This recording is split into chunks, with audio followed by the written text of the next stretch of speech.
अस्सलाम वालेकुम। मैं हूँ सैयद खालिद गर्दजी और ये मेरा हलका है धीर कोट। हमारा भाई हलका है।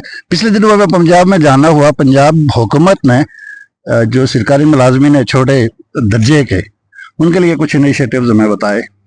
इसी तरह आज़ाद कश्मीर में फैसल मुमताज़ राठौर साहब ने भी कुछ इनिशिएटिव्स लिए हैं, लेकिन दर्जा चहारम के कुछ मुलाजमीन से मेरी यहाँ पे मुलाकात हुई।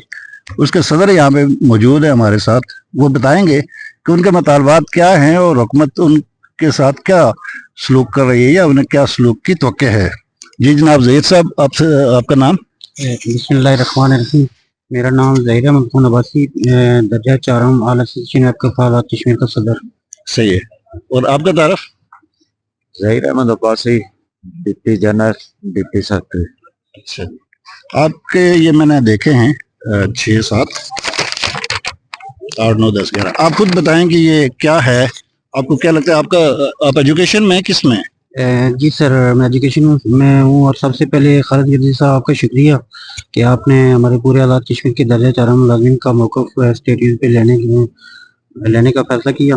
तो इसमें सर हमने चूँकि एक चार्टर ऑफ डिमांड वज़ीर आज़म साहब आज़ाद कश्मीर को पेश किया था और उनके बिहाफ पे 11 दिसंबर को आपकी मुलाकात हुई थी वज़ीर आज़म से? जी सर, मुलाकात हुई थी। अच्छा, हमारी मुलाकात हुई थी 16 दिसंबर को। और उससे पहले वज़ीर आज़म साहब ने वज़ीर ख़ज़ाना कासिम मजीद साहब की जिम्मेदारी लगाई थी कि आप चार्टर ऑफ डिमांड मंगवाएं, और 11 तारीख को हमने कासिम मजीद साहब को दिया था। उन्होंने सेक्रेटरी सर्विसेज को भेजा था। वहाँ से अभी फाइल हमारी ज़ेर कार है, फाइनेंस डिपार्टमेंट में है। सही है। ये मैं देख रहा हूँ कि स्केल अपग्रेडेशन का मामला है, आपका टाइम स्केल है। जी सर। कॉलेजेस कोटा है जी, कैडर के मुताबिक फराइज और ड्यूटी है जी, प्रमोशन का तरीकाकार है जी, और उसके बाद आपका मिड लीव सैलरी है। केसर कोटा है, सन कोटा जिसको केसर कोटा कह रहे हैं। केसर कोटा जी। हाउस बिल्डिंग एडवांस है, लैब अटेंडेंस का यूनिफॉर्म और वॉशिंग अनाउंस है। तरक्याती कोटा में इजाफा है सर, और तालीमी तरक्की है। ये कोई आपके 12 टोटल कितने लोग हैं आप आज़ाद कश्मीर भर में? ये आज़ाद कश्मीर में हमारे 8 से 10 हज़ार दर्जा चारम के पूरे आज़ाद कश्मीर के अंदर मुलाजिम है, जिनसे अभी 300 से 400 के लगभग कुछ हमारे अडाक और कंटीजेंट पेड है। ठीक है। तो तकरीबन 600 तक जो तादाद है वो हमारी तकरीबन ये जो मुस्तकिल मुलाजिम दर्जा चारम। ठीक है। तो इसमें सर ये एक था जो फर्स्ट जो हमारा इसमें जो पॉइंट है वो प्रमोशन रूल 2017 की पाली। ये जब फारूक अदर साहब, कब से आप मुतालबात ये वाले लेके चल रहे हैं? ये सर हमने तंजीम का आगाज तो हमने 2015-16 में शुरू किया था, लेकिन उस वक्त कुछ वजूहात की बिना पे हमारी तंजीम फाल न हो सकी। सही है। तो अब हमने दोबारा से इसका आगाज किया, तकरीबन 3-4 माह हो गए।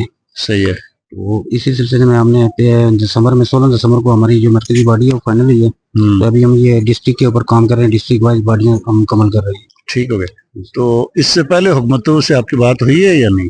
जी सर, पहले हुई है, लेकिन कोई खातिर ख्वाह उसके ऊपर काम नहीं सका। बल्कि फारूक अदर साहब जब वज़ीर आज़म थे तो उन्होंने ये 3 अप्रैल को कश्मीर हाउस में जो मुलाजिम थे ये उनको ऐसे बेस पे प्रमोट किया सबको, ये जूनियर क्लर्क। उसके बाद 7 अप्रैल को उन्होंने एक नोटिफिकेशन कर दिया जिसमें उन्होंने ये किया कि फ्रेश करी भी जूनियर क्लर्क की BA की बुनियाद पे होती है, और जो प्रमोशन है उसमें उन्होंने एक ये शर्त लगा दी कि एक तो फ्रेश कर BA की बुनियाद पे होगी, और दूसरा उसमें उन्होंने ये कह दिया कि वो टाइपिंग टेस्ट और कंप्यूटर का डिप्लोमा उन्होंने लाजमी करा दिया। अच्छा। जबकि उससे पहले जो 2017 वाले रूल थे उसमें ये चीज थी कि 33 सीनियरिटी प्रमोशन होगी और उसमें इंटरमीडिएट तालीमी काबिलियत थी। तो इसलिए हमने वज़ीर आज़म साहब से पहला मुतालबा हमने ये रखा। मुझे एक बात बताएं कि इदारों में आप अपने सीनियर्स को बात बताते हैं जी सर, और वो आपकी बात जो है ना वो मजीद सीनियर्स को बताते हैं। जी सर। तो क्या तरीकाकार है, आपको क्यों आना पड़ा डायरेक्ट के जी आप प्राइम मिनिस्टर से बात करें? इसमें सर ये सियासी इन्वॉल्वमेंट है। यहाँ पे किसी की जो प्रमोशन वगैरह होती थी, किसी की सियासी बैकग्राउंड है तो हो जाती थी, नहीं तो दूसरे के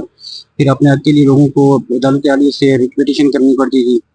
उधर ही आपको पता है पीछे हुए लोग हैं, तबका है, महदूद तनख्वाहें हैं, तो वहाँ पे ज़रा वकला की फीसें बर्दाश्त करने को मुश्किल नहीं, इसलिए हमें। तो आपके सीनियर्स आपके डिपार्टमेंट्स में आपसे नहीं पूछते कि आप लोगों के क्या मसाइल हैं और इनको कैसे हल करना है? सर नहीं, बस वो ये सियासी बुनियाद पे अगर कोई बैकग्राउंड होगा तो तभी, वरना कोई नहीं पूछता है। इनफरादी तौर पे पूछते हैं, इज्तिमाई नहीं पूछते? इज्तिमाई नहीं पूछते। अच्छा, तो ये कितना अरसा हो गया है आप लोगों को, आपकी जॉब को कितना अरसा हो गया है? मेरे सर 21 साल हो गए, 22 स्टार्ट। अच्छा, तो कितनी जॉब रह गई है? मेरी सर अभी तकरीबन एज के लिहाज से 14 साल रह गई। तो आपका? मेरी 16 साल हो गई है। तो कितना अरसा रह गया? बस 10 साल रहते हैं। आप कौन से स्कूल में? हाई स्कूल सालिया। सही है। आप कौन से स्कूल में? मैं बॉयज मिडिल स्कूल नाड़ाकोट। अच्छा, तो ये आज़ाद कश्मीर भर में जो स्कूल्स के लोग हैं जी सर, ये आपके साथ हैं ज़्यादा, ज्यादा हैं जी। दिगर डिपार्टमेंट्स के लोग भी हैं? दीगर डिपार्टमेंट की भी ज्यादा, एजुकेशन डिपार्टमेंट से, स्कूल कॉलेज से सर। ये आप बात सुन रहे थे आज़ाद जम्मू कश्मीर के दर्जा चहरम मुलाजमीन के जो मुतालबात हैं उनको आज़ाद हुकूमत एंटरटेन कर भी रही है, ये जैसे बता रहे हैं, लेकिन उस पर अमल दरामद के लिए जो प्रोसीजर है वो ज़रा खासा लेट है और ये ज़रा मुलाजमीन एहतजाज भी नहीं कर सकते उस तरह जिस तरह एक्शन कमेटी या बाकी दीगर लोग मैदान में आ जाते हैं, चूँकि वो प्राइवेट हैं। तो इनके सूरत हाल को देख कर आज़ाद कश्मीर के अंदर इनके साथ जो सलूक होना चाहिए उसके लिए कानून साजी करनी है वो करें। कोई आए वो बनाना है आपने, कोई बाई लॉज और तरह के बनाने या कुछ भी ऐसा जिससे ये फैसिलिटेट हो सकें तो इनको कर लेना चाहिए। बहुत शुक्रिया।